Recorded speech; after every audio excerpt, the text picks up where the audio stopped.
Hey everyone, let's try problem 4 from midterm 1 in the spring 2020 offering of DSC 40A.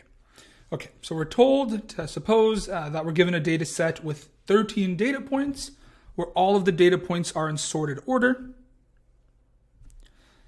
And we're also told to assume that we know that y8 minus y7 is greater than 1, and y9 minus y8 is also greater than 1. And we're asked, given all of that information, how does r of y8 minus 1 compared to r of y8 plus 1? Can you determine which is bigger and by how much? Okay, so there's a lot to unpack there. Let's start dissecting it. The first is to note that we have r subscript abs, which means that this is referring to mean absolute error, or in other words, the empirical risk that we get when we use the absolute loss function.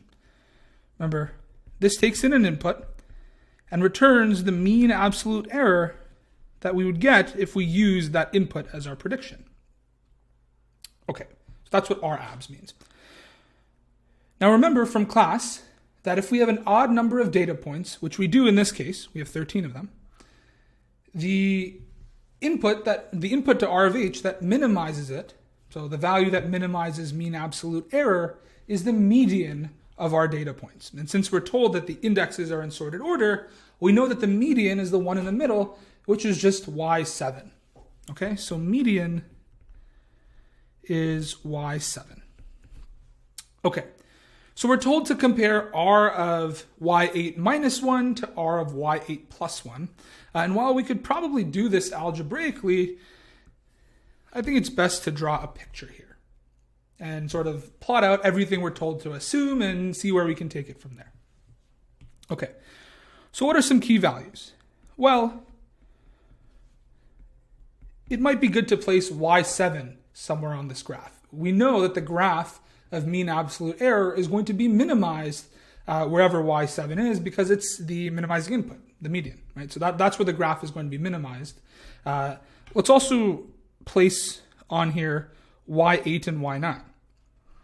So we'll say y8 is somewhere here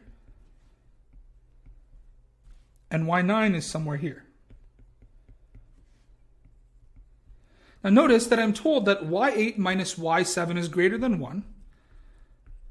What that means is y8 is at least y7 plus 1, or that this distance between y7 and y8 is at least 1, okay, or it's greater than 1, I should say.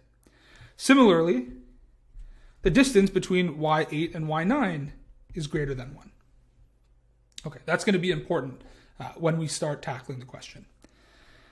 So now, remember from class, specifically from lecture 2, that in the case when we have an odd number of data points, the median is where r of h is minimized, and to the right of r of h, we have a bunch of line segments that have positive slope, and the slopes of these line segments change, or we have new line segments every time there's a data point. So a slope is going to change when we hit y8, and a slope is going to change when we hit y9. Now to the left of the median on this graph, we have a bunch of line segments with negative slope. Right? And the median is where the slopes on this graph go from negative to non-negative. That's how we know we're at a minimum. Okay. And also, the further you get from the median, the more the slopes change. So let's just suppose y7 is here. This is the line segment getting us to y8. Then this slope is going to be steeper.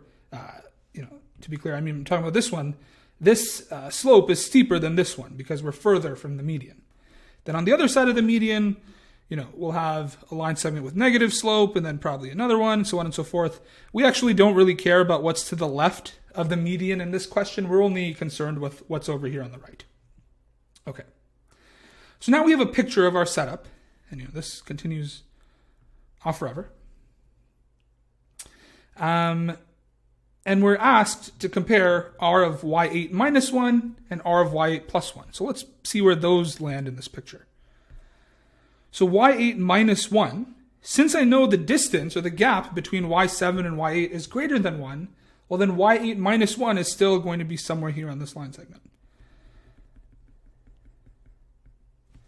So here's y8 minus 1.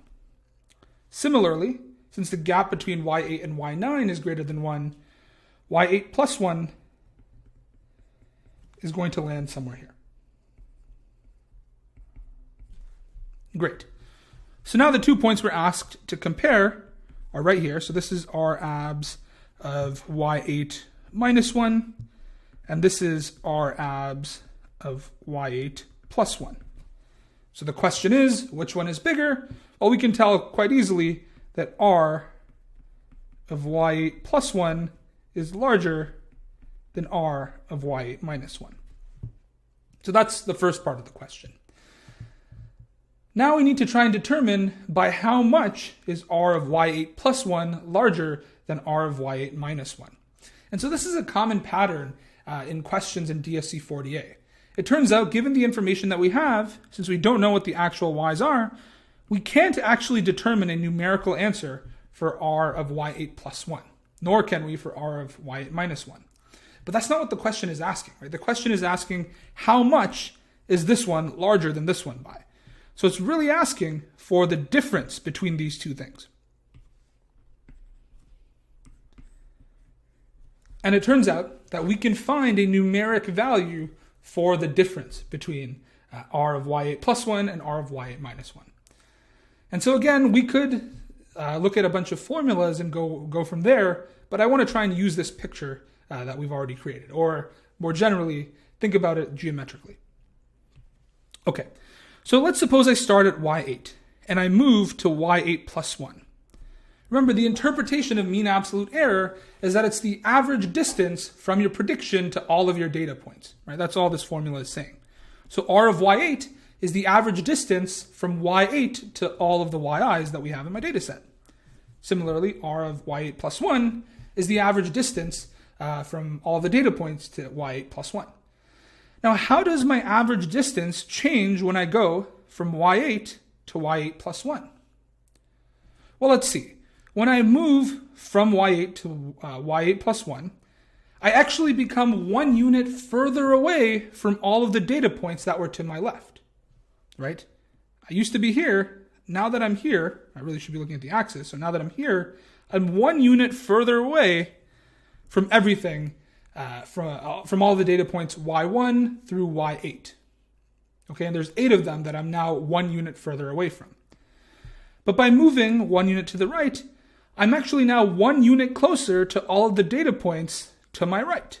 I'm a unit closer to y9, a unit closer to y10, to y11, so on and so forth. So by moving 1 unit to the right, so by going from here to here, I'm 1 unit further away from everything that was to my left, and 1 unit closer to everything to my right. And so I can use this fact to rewrite r of y8 plus 1 in terms of r of y8. So I start with r of y8, and from there, I need to just account for the fact that I'm now 1 unit further away from 8 data points and 1 unit closer to 5 data points. So how can I do that? Well, I'll start by writing this 1 over n, because remember, r is not a measure of the total distance from your prediction to data points. Rather, it's a measure of the average distance from your prediction to data points. So that's why this 1 over n is here. And so I'm saying for 8 of my data points, my distance is increased by 1.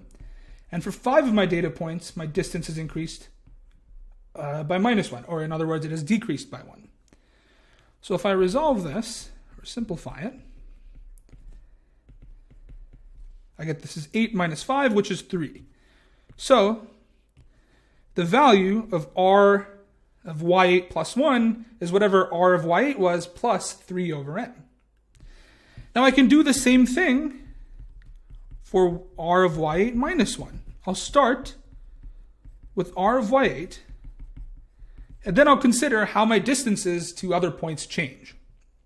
So if I start here and move 1 unit to the left, I'm now closer to y1 through y7 by 1 unit, right? I've moved a step closer in the direction to all of those data points. So for 7 of my data points, my distance has actually dropped by 1. And for my other data points, so everything that is to my right, y8 through y13, I've moved one step further away. So my distance from those data points each increases by 1. How many data points are to the right here? Turns out there's 6, right? 8, 9, 10, 11, 12, 13. And so for them, my distance is increased by 1. And so, I can say that r of y8 minus 1 is r of y8 plus, well, this is negative 7 plus 6. That's just negative 1. So this I can write as minus 1 over n. Now, if I go to subtract r of y8 plus 1 by r of y8 minus 1, notice these two r of y8s will cancel because that's a common term in both of them. And so what I'm left with is 3 over n minus negative 1 over n, which is 4 over n. And in this case, n is just 13 because we have 13 data points. So it turns out that regardless of what the data points actually are, as long as they satisfy the criteria set up in the question, r of y8 plus 1 is 4 over 13 larger than r of y8 minus 1. And we just showed that. Let us know on CampusWire if you have any questions.